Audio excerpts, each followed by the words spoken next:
You are listening to Parliament Matters, a Hansard Society production supported by the Joseph Rowntree Charitable Trust. Learn more at hansardsociety.org.uk/pm.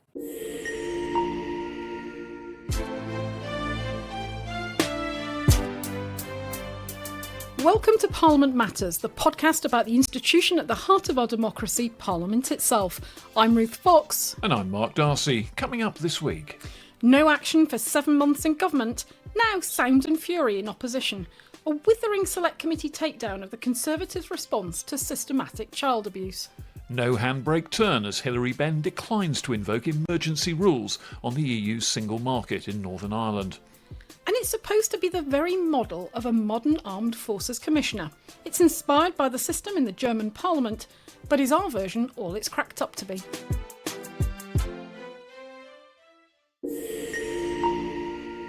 And Ruth, let's start with a quick community note. People may be expecting to hear all about the assisted dying bill in this edition of the podcast. We've spun off a separate edition of Parliament Matters devoted entirely to events around the assisted dying legislation currently before Parliament. So all the analysis of what's being said and done, what's going on, what might happen in the future, will all be on that separate podcast, also out now wherever you get your podcasts from. That's right, and we're going to have this as a running series over the coming weeks, so look out for that. And if you can, share it, forward it on for friends, family, colleagues who you think might be interested, because this is genuinely, I think, Mark, a piece of legislation that people really are talking about in the wider public.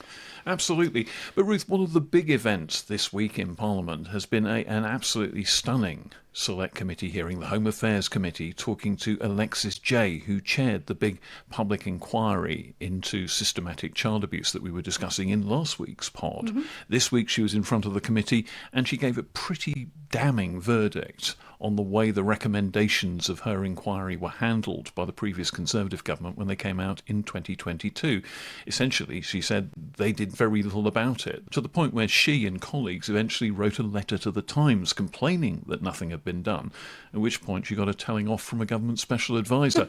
So it was actually a pretty blistering takedown of the sound and fury that is now coming from the Conservatives in opposition, having done nothing about her inquiry recommendations when they were in government. Now, to be fair, they had a certain amount of excuse given the churn of government that was going on at the time. I mean, her recommendations were coming out at about the time that the Liz Truss government was imploding, which was not that long after the Boris Johnson government had imploded. I think it came out, her report came out the day Truss resigned, so it sort of got shrouded a little bit by the press hit coverage. In the interregnum, you might say, but all the same, this is the kind of thing that you don't want getting lost in the cloud of politics as usual. Politics is very unusual, I suppose you might say, going on at the time. Yeah, nothing like getting the story straight from the horse's mouth, is there? And the Select Committee got that, shorn of all, as you say, the sound and fury, the political fog that has surrounded this issue since Mr Musk tweeted about it and set it all off. She was pretty blunt. I mean, she described the government's response at the time, so back in 2022, as inconsequential, unsubstantial, committed to nothing. And she said, I've had lots of media requests in recent days to comment on this, to talk about it, and I haven't. But she did come to the Select Committee. And I think that's an important point about the role that Select Committees can play in moments like this, where the key player comes, gives evidence, very clear, very blunt, and sets something on the record, which everybody can then see. It's transparent, everybody can see the questions being asked, see the responses, and it's on the record, it's recorded in Hansard, in contrast to all these sort of media briefings where you don't know who's talking to who. Yeah, quite. It's all muttered from behind hands or out of the corner of pursed lips. And one of the things about the political culture we're now in is that if a charge comes from the other side, it's almost automatically discounted by the tribe that's under attack. Yeah. So if someone on the Labour side says that the last Conservative government made a terrible job of something, then it's automatically discounted because it's coming from a tainted opposition source. If a Conservative says something, the Labour Party side will equally discount it. Oh, it's just another one of the evil Tories attacking us again, as is their wont, and so on. So it's very rare now that you get, if you like, an independent validator coming out and saying what they think happened. And this is pretty powerful because this is the person a Conservative government appointed to chair a major public inquiry who then had direct dealings with the government of the day to try and get those inquiry recommendations implemented. Now, no one is saying that an inquiry should automatically have everything it suggests implemented. There are no blank cheques in politics, and certainly not in this kind of case. But there does need, it seems to me, to be some more robust mechanism for following up when you spend hundreds of millions of pounds on a vast public inquiry effort, and then they're just sort of left to gather dust. Until there's a row. Until there's a row, and the issue comes back to haunt the next generation of politicians as it has now. And that was one, I think, of Alexis Jay's underlying messages, that please stop treating this issue as a political football. Both sides, if you like, in this political debate are not without some responsibility. The Conservatives for having failed to respond properly to the recommendations, and now the onus is on Labour to get its act together and ensure that action is taken and provide a response to the recommendations and a process for operationalising, implementing what's been suggested. We're also, of course, going to have now another inquiry into extremism, into the prevent strategy in the context of what's been revealed following the trial of the Southport killer. Again, another inquiry, another process that the Home Secretary's initiated, and the onus will be on ensuring that those recommendations don't go and sit on a shelf. Yes, effectively the government's going to its go-to people for inquiries at the moment. So you've got Dame Louise Casey presiding over these local inquiries into localised cases of child sexual abuse and grooming, and David Anderson, Lord Anderson of Ipswich, who we've had on this podcast before, the former independent reviewer of anti-terror legislation, is going to be taking a look at some of the issues around the Southport case as well. So again, you'll have a new set of recommendations gathered doubtless at considerable expense that will have to be fed into the process somehow and hopefully followed up. Now, you can argue that maybe the relevant select committees, the Home Affairs Committee, maybe the Children and Families Committee, whatever it's now called, should be involved in following up and should pick up the baton on these issues. But I do wonder whether we need a much more formal process in Parliament, someone with a cattle prod to make the committees follow up or get a debate on the floor of the House, or find some way of making sure that these things just aren't screaming into the void. Yeah, there's also a risk that with some committees, it could take over their work for a period. If you look at the Home Affairs Committee, it could be doing nothing but look at inquiries for a period and how they're implemented. So we discussed at some length last week the case for a parliamentary, whether it's a joint committee or a single Commons or Lords committee, to essentially progress chase, ensure that there's follow-up, that the recommendations are being looked at, that the government ministers have to respond, and there has to be an explanation if they're not going to follow up a recommendation, why. I think it's here where you'd look to perhaps the Modernisation Committee, the new committee.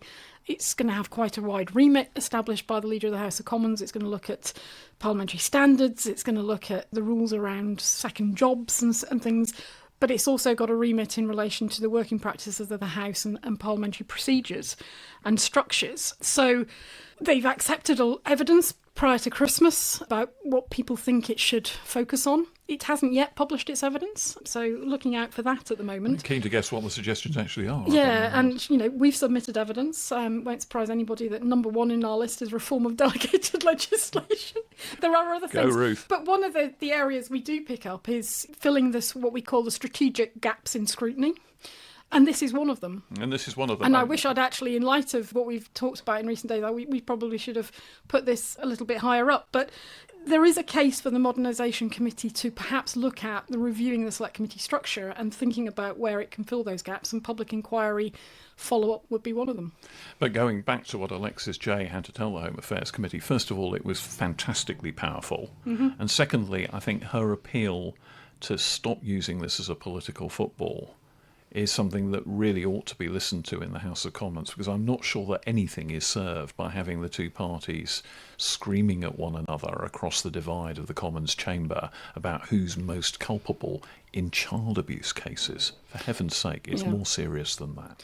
But interestingly, at Prime Minister's Questions, Kemi Badenoch did not raise it, nor indeed the sex abuse case or the Southport case, and got criticism from Reform UK and from Nigel Farage in particular for not doing so, as if she'd missed sort of an open goal. But in fact, when you read Alexis Jay's evidence, you can quite understand why she might not have wanted to open up that. Well, you can see what Sir Keir Starmer's comebacks might have been on that occasion. And it's also fair to say, there'd been a full-dress ministerial statement that week, so it was perhaps just going over the same ground again, repeating the same charges again, if she'd raised it at Prime Minister's question time as well. I think she was, A, pretty prudent not to do it, and B, it's a perfectly reasonable thing to focus on the education bill, which is quite an important issue. Yeah.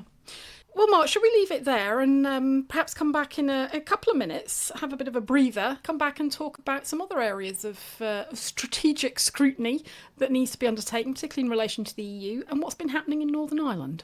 So see you in a minute. See you then.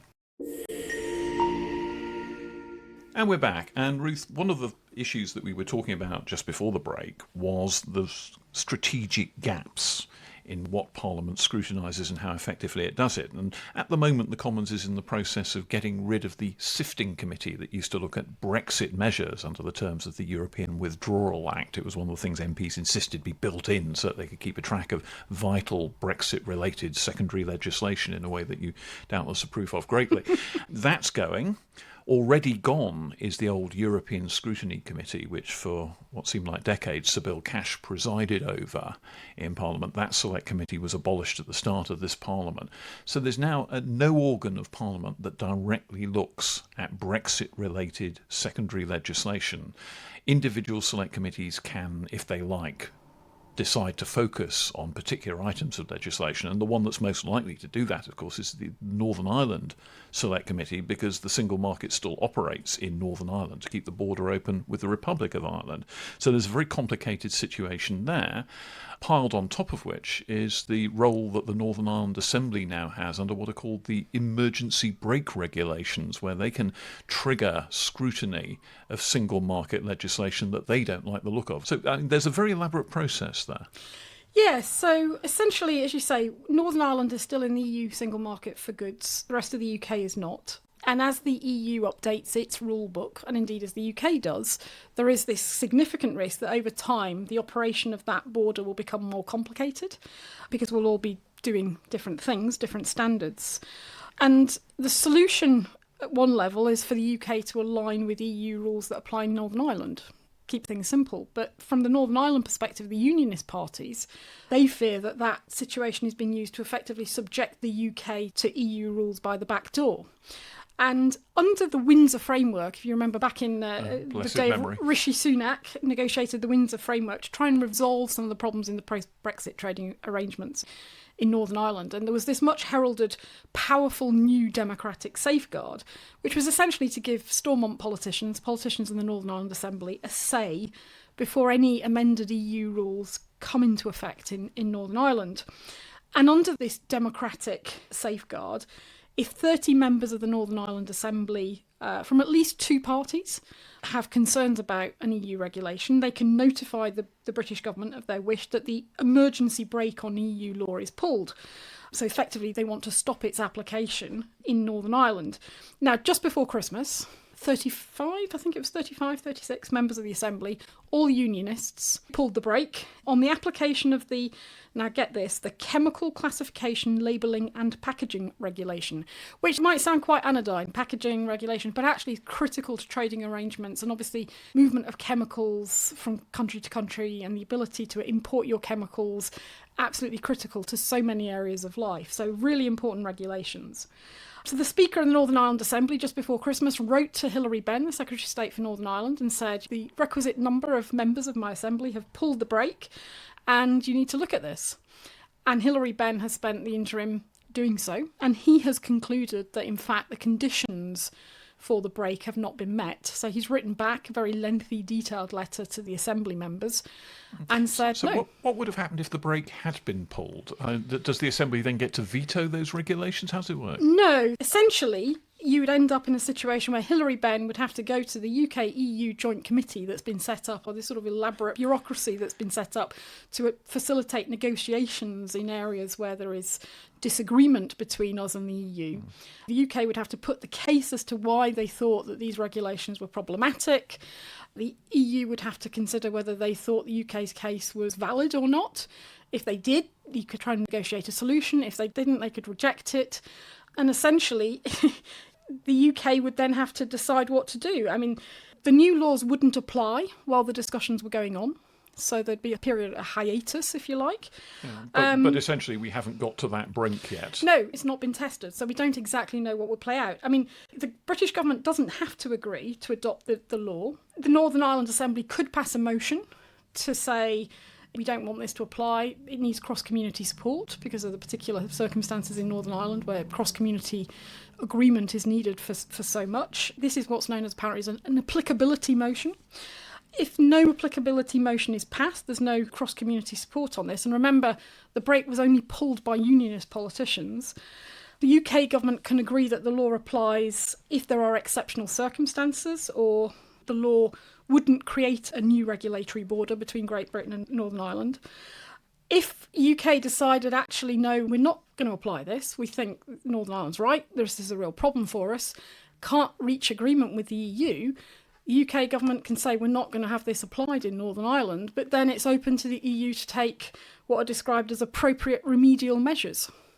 Now, what form that would take, I guess, a lot would depend on the word appropriate.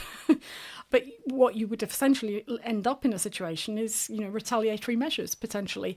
And then the whole system's negotiations and agreements start to unravel. So the circumstances in which I think the brake is pulled and the UK agrees that a regulation is not going to apply in Northern Ireland, it's going to have to be a very, very high bar. And Hilary Benn has decided this week that bar has not been reached. I suppose we now have to wait and see what reaction is provoked in the Northern Ireland Assembly and elsewhere as a result of that decision. I don't know if this quite reaches the threshold of being prepared to collapse the institutions or anything like that, but my impression is not. You could see some kind of response. Yeah, I think, the Unionists are clearly very unhappy. I think that there are going to be instances of this on probably a reasonably regular basis. But the challenge for them is if they collapse the institutions, they've got no say at all. They can't even have the row, because if the institutions don't exist in Northern Ireland, if the Assembly collapses, then this whole Stormont Brake doesn't apply. So it would be entirely a matter for the UK and the EU, and the UK would be presumably content to not have to deal with these matters.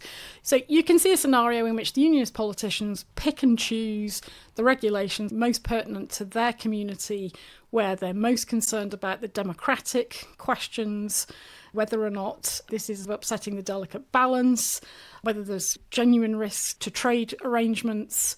You can see the Unionist parties choosing to pull this brake a number of times. Not too often that it becomes ridiculous, but enough, selective opportunities to raise the debate and to put the pressure on both the nationalist communities and the Secretary of State. Just to keep the issue alive, essentially, and make sure that it's not forgotten. And, we shouldn't dismiss this as, this is sort of just a partisan issue in Northern Ireland, nothing to see here. There are legitimate questions about the democratic status and nature of this agreement as it affects Northern Ireland, and there are important issues, democratic issues, to explore about what the British government's position is going to be in relation to EU rules, and are indeed we effectively being held in by EU rules by the back door. Yeah, this half in, half out status of Northern Ireland is uncomfortable beyond Northern Ireland. Yeah. So this has been the first test of the arrangements, and the Secretary of State has decided that the conditions aren't there on this particular regulation, so it will continue to apply. But the Secretary of State has indicated, it's a very lengthy, detailed, emollient letter. I could almost hear Hilary Benn saying sonorous tones. Yeah, and he's reaching out, expressing the fact that he understands the issues, he understands the concerns, you consult the communities and just double check and test whether there is indeed going to be an issue for the industries and the affected bodies that have to deal with these chemical regulations. So he wants to test out going forward. He's not rejecting the idea that there are no problems with this. He's going to keep an eye on it, but it doesn't reach the test for entering into negotiations with the EU about it at this stage. So let's take a break there, Ruth, and when we come back, we've got a rather interesting issue that's not getting perhaps as much attention as it deserves at the moment. There's new legislation to create an Armed Forces Commissioner, whose job will be to oversee the welfare of service personnel in the Army, the Navy and the Air Force. It's based on an idea that has been in operation in Germany. It would replace an existing Armed Forces Ombudsman office, which hasn't been seen as a great success. But is this new post going to be quite all it's cracked up to be? Back in a moment. See you in a minute. Well, Mark, we're back, and Armed Forces Commissioner Bill. With barely a ripple, MPs this week have passed the Armed Forces Commissioner Bill. And what this bill does is establish an independent Armed Forces Commissioner, an independent champion or advocate for service personnel and their families. When he introduced the bill at second reading just before Christmas, the Secretary of State for Defence, John Healey, said that the Commissioner will be a direct point of contact for serving personnel and their families. He or she will be able to raise concerns that impact on service lives and their ability to serve, everything from kit to food, housing, medical care, study programmes, promotions, childcare, support for spouses in work. You name it, if it affects the welfare of service personnel, it'll be under the remit of this commissioner. The commissioner is going to report to Parliament, not to ministers. There'll be an annual report, there'll be pre-appointment hearings by the Defence Select Committee. The idea is to reinforce accountability to the House of Commons. So it's an interesting development. The publicity around this is that this new office is a lift from the arrangements that operate in Germany, where they have a very powerful Armed Forces Commissioner. And perhaps that's rooted in German history, because this was a post that was created in the 1950s, when Germany was just about being allowed to have armed forces again, and they didn't want to revert to bad totalitarian and militaristic habits. And so there was very, very strong parliamentary oversight in Germany set up, in West Germany, I should say, set up to make sure that that didn't happen, and that this was very much under the thumb of the German Parliament. But this model that's being created in Britain isn't quite that. No. I'd say this is the sort of weaker end of the role. So I've been doing a little bit of research into the parliamentary commissioner for the armed forces in the Bundestag in Germany. Things you do when you're commuting back home after work. Those long train journeys must just fly by. Yeah, I didn't know anything about the role beforehand, but it's been absolutely fascinating. As you say, parliamentary role, not a government role, a parliamentary role created in the aftermath of the Second World War, and this sort of need to have strong parliamentary oversight of the armed forces there. This sort of idea that soldiering is not a normal job, that it's a job where hierarchy and the principle of being obedient to orders is a necessary part of the role. But in the context, obviously, of post-war Germany, the fact that, you need to anchor the armed forces in an ethos and an ethics framework where they're ultimately responsible for their own actions, that being obedient to the chain of command doesn't absolve you from personal responsibility for your actions. So back in the 1950s, when the debate about reconstituting the German armed forces took place, there was even a proposal that the Secretary of State for Defence equivalent, their defence minister, should be subject to a parliamentary confidence vote to maintain their position. And there was huge discussions between the German political parties at that time. And what emerged was rejection of that idea. That should be a matter for the government. Only the Chancellor's role would be subject to a confidence vote. But the compromise that was negotiated between the political parties was this idea of a parliamentary commissioner for the armed forces. And this parliamentary commissioner literally sits in the German parliament. Yeah, it is a she at the moment. They've had 13 since the post was created in the late 1950s. They have a seat in the Bundestag chamber, up with the clerks, the equivalent parliamentary administration. But they can be called to participate in debates when their annual report is being discussed, and often are. They can be directed by the Bundestag or the Defence Committee to undertake inquiries. I don't think the Bundestag's ever done it. The Defence Committee has asked them to look at things. But generally speaking, most of their inquiries are of their own initiative. They've got the powers to get papers from the German authorities. They can undertake visits to armed forces bases. They can meet with service personnel and their families. Service personnel can contact them directly, petition them about their concerns. Apparently they get about 2,500 to 4,000 cases. And that is something that John Healey, the defence hire, has looked at. Compare and contrast to the role that's being created here. And All right, to be sure, the new commissioner will have, for example, the power to enter military bases without notice, the power to see documents subject only to a veto by the Defence Secretary if it's something very sensitive. Yeah, national security. A whole load of investigative powers. But at the same time, they don't have anything like the kind of internal parliamentary status of the German equivalent. This is someone who is subject to a pre-appointment hearing by the Defence Committee, not a confirmation hearing. There is no veto. So the Defence Committee can call in the candidate who's been nominated for the post and question them, and can indeed issue a report saying we don't think this person's up to it if that's what they decide. But they don't have an outright veto, and that person could then be appointed over their heads even if they didn't like them very much. Yeah, I mean, as we've discussed previously on the podcast on this question of pre-appointment hearings and their value, I mean, there's a political cost attached to the Secretary of State overruling the Select Committee, but it has happened, so you can't rule it out. The Liberal Democrats did try and amend the bill at report stage to build in a binding committee hearing so that if the committee concluded after taking evidence from the nominated person that actually they weren't up to it, they'd inform the Secretary of State of that. The Secretary of State would have the option to come to the committee and set out his view about why he disagreed with them and he thought the appointment was appropriate, be for the committee then to take a view. And if they still said no, the Secretary of State would then have to accept that. It would be, effectively a committee veto. But that was rejected. That amendment did not get through. So it is going to be non-binding pre-appointment hearing. I think governments in general are very reluctant to start conceding the principle that Select Committee can veto big appointments, because next it'll be industry regulators or members of the Bank of England Monetary Policy Committee or the governor of the BBC or whatever it is. Yeah, and I think it's going to be interesting that the commissioner, whoever is appointed, it's going to be an interesting role. What kind of people will it attract? So in Germany, it's been former military people, people with a political background. The predecessor commissioner to the one that's in post now was actually, I think, the chair of the Defence Select Committee at the time. Interestingly, in the German Bundestag, they have a vote on the floor of the chamber.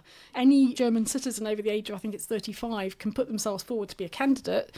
The parties, obviously, there's negotiations between the parties about who the best candidate would be, but there's actually a vote. Here it will be appointment by, as you say, the Secretary of State for Defence, formally appointed by the King on the recommendation of the Secretary of State. They're going to have an annual report to Parliament. They'll additionally be able to produce thematic reports. Secretary of State will have to lay the report before Parliament within 30 sitting days. He can't get into editing it or suggesting that things are removed unless it's a matter of national security. So there's what's described as a national security scrub process. But other than that, the report will go from the Commissioner to Parliament.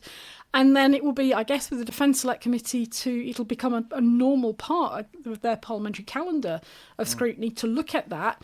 And John Healey has given a very strong steer that he thinks then there should be an annual debate on that in the chamber, which will surface all sorts of issues. Yeah. Speaking of someone who spent an appreciable portion of their childhood in RAF married quarters, some of which were pretty grotty, I think armed forces accommodation, I imagine, is something that will come up quite a lot. The standard of housing on bases has been an irritant for an awfully long time, but there are plenty of other subjects as well. Yeah, and we've talked on the podcast before about the Defence Committee's own inquiry into service accommodation. The government's now committed more money to that.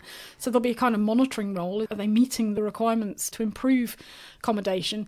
We know that there's serious issues about education, over training, about welfare services generally. There's a big test here. We keep talking about the need to invest more in defence. Recruitment and retention of the armed forces is difficult when morale is low. 6 in 10 members of the armed forces in the annual study last year said that they felt their morale was low. So this commissioner is going to have an important role. And it's actually, from the government's perspective, they're effectively appointing somebody who's going to be critiquing what they do. And a lot of what they say is going to be negative by the nature of the role. And they're going to get a kicking annually in the media. I mean, in the German press, it's a bit of an event and it highlights the inadequacies, the weaknesses. The press don't want to talk about the positives. There will be some, but that's not what gets traction. So, the government is doing something that isn't naturally in their interest. So I think they should get some credit for that. And then, interestingly, it's going to have a much bigger budget than the current Armed Services Ombudsman. Its budget varies about 1.8, 2.2 million a year. What the government's proposing for this commissioner role is about 4.5 to 5 5.5 million. So it's a big increase. A much more comprehensive operation by the sound of it.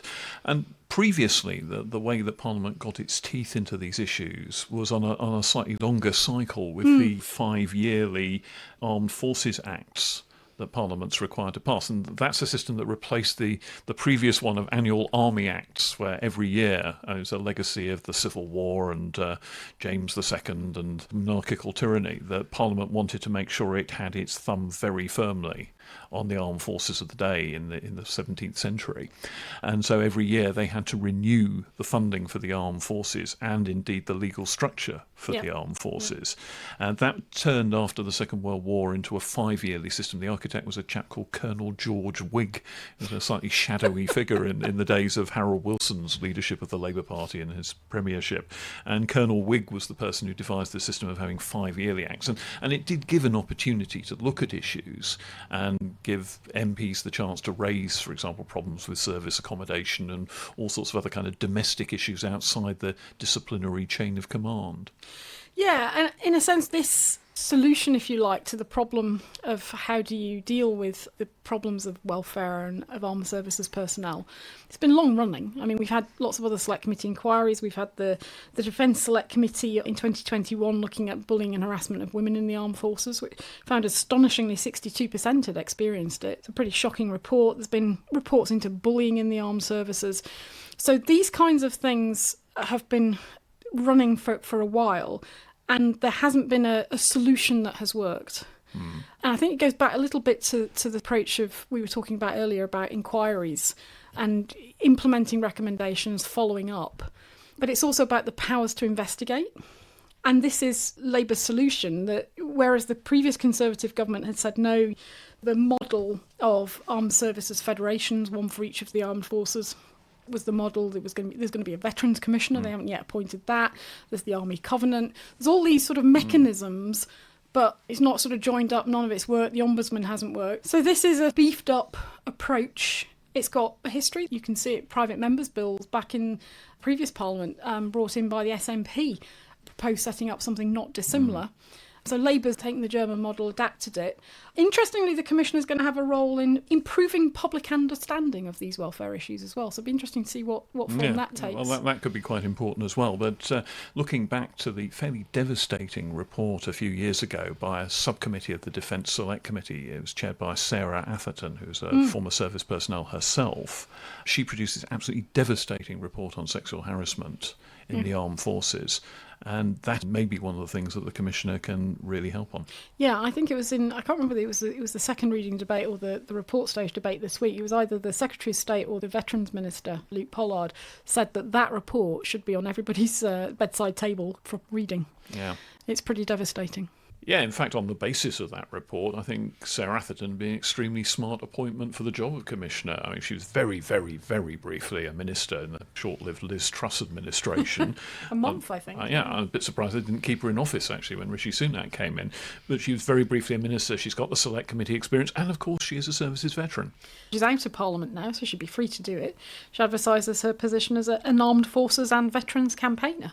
And in fact, I think she had the role in the MOD, albeit very briefly, for service families and veterans. So it seems an obvious fit. I mean, it avoids the prospect of any appointment looking like it's in the government's pocket. Very clearly, somebody who was a Conservative MP, but who's got a strong track record on this and, knows some of the issues in quite some detail, having done that report. And it wouldn't be the first time they've used a Conservative to do that kind of a job in this government. So, John Healey, you heard it here first. Yeah, but will she be available? That's the question. That's the critical question. Only she can tell. Well, Mark, I've had a couple of questions from listeners as well. Shall we dispose of those? Yes. So we've had a question from Matt asking about reasoned amendments, which we discussed in the podcast a couple of weeks ago. And he said, the discussion about reasoned amendments got me thinking, is it in order to table a reasoned amendment that approves of the bill overall, but asks that the government thinks again about a measure that is or isn't in the bill that's presented at second reading? If not, would this be a good reform to inject a bit of nuance into second reading debates and focus the minds of governments and backbenchers on the issues with the bill as it heads into committee. And then he says, thanks, big fan of the pod. Oh, that's very kind. Thank you. Well, first of all, at the moment, a reasoned amendment is an amendment that says that this House declines to give this bill a second reading because, insert reason here, it's pants, whatever it is. So it's basically saying why you don't want to go ahead with this bill. Now, having an amendment that said this House supports this bill but thinks it ought to have an extra bit in it or ought to be different in some way is actually a much more nuanced and interesting position. But I don't think it would be selected by Mr. Speaker at the moment. Now, what makes this a particularly interesting question for me is that I think that we're heading, at the moment at any rate if the opinion polls are to be believed, for a much more multipolar politics, where you could have a coalition government and an opposition that's divided into a couple of parties that perhaps are within a few seats of each other in size. So one's the official opposition by 3 votes in the chamber or something like that. And at that point, parliamentary procedure really ought to adapt itself to respect the fact that there might be several different positions on a given issue. At the moment, Parliament is structured around the idea that there's a yes-no answer to every question. But I think you could get to a point where you may need to have a second amendment that says yes, but in some way. I'd quite like to see that happen. Yes, I think that the complicating factor for me there is that second reading, it's either a yes, you want it to go ahead, or no, you don't. And if you conditional that on something that may or may not happen in the future, then there's a lack of clarity. I mean, in a sense, the raising of conditions or the raising of concerns is what you do in the debate. Yeah. And that's the steer you are giving the members who will be appointed to the Public Bill Committee to then consider in the context of that line-by-line scrutiny. And they can bring in an amendment to add something if they want. They can bring in an amendment to remove something that they don't like. So I think it's the next stage that deals with that for me. I would be concerned if you bring something in at the second reading vote that makes it unclear whether the House is or isn't rejecting it. You kind of want a clear line in the sand. Yeah, I mean, I absolutely take that point, and saying whether a bill should or shouldn't go ahead is a pretty black and white question. But I just wonder whether it might actually be helpful in some senses, especially where you've got a multiply hung parliament and maybe you've got a divided opposition and a government with 2 parties with slightly different views. That might provide a context in which it's actually quite useful to say that this House supports the Armed Forces Commissioner bill, but would like an amendment brought forward to ensure that the Armed Forces Commissioner is directly appointed by a vote of this House, or something like that. And you could build that in there, and then if the government didn't come forward with amendments like that, then that might inform the way the parties then voted at later stages. I wonder if you could have 2 rounds of voting at second reading. So you have the vote that says yes or no. Do you support the second reading? Do you want it to go forward? If you do, then do you want to give the committee a steer? So it's very clear that you're accepting the bill to go forward, but then you're giving it a very gentle or not so gentle indicator, that you want it to address this. Now, that does happen sometimes because the government can get the House to agree to instructions to a committee to look at something or not look at something. So there is a formal process for that. So I wonder if that could be adjusted, amended in some way, so that there was a role for not just something coming from the government, but something coming from the other parties. Perhaps our clerks who are listening to this might have some thoughts and let us know. But I think that, Matt, the point here that I think you're getting to is that politics isn't going to be just a matter of yes or no. Unless things in public opinion change fairly dramatically, we could have a very complicated parliament after the next general election, and maybe procedure has to adapt to meet that point. Yeah. One to watch, one for also for the Modernisation Committee, I dare say. Absolutely. Yeah. So, second question is from Michael Vidal, who says, why do we have topical questions to ministers? For the excellent reason that events move very rapidly sometimes, and it may be that you get to a question time for, say, the Home Office, and there is some event that ministers really ought to have a chance to comment on. But since the questions had to be tabled in advance, none of the questions have actually touched on this issue. Now, creative speakers and creative members of Parliament can often find a way to crowbar current events in, even if the questions that are on the order paper don't directly refer to them. But I've sat through my Today in Parliament incarnation many a question time where there's been some great event raging outside that is totally unreferred to in a question time when it really ought to have come up. So I think it's a very useful mechanism to allow Parliament to react to things that are in the news agenda now and make sure that it doesn't look like an irrelevant institution. Yeah. And I think Parliament needs to be very, very careful that it's not so hidebound by its own rules that it doesn't react to events as they unfold, because everybody expects institutions to be able to do that in real time now. Yeah, and I think, Michael, the clue is in your question, topical. Yeah. Basically what happens is the Commons will have, if it's, I don't know, Home Affairs questions, MPs will have had to table their questions in advance. The first 30 minutes will be given over to those questions, and then what happens is you have 15 minutes at the end for topical questions. And that means that the questioner doesn't have to give notice of what their question is going to be. So the Secretary of State, the ministerial team have no idea what's going to come up.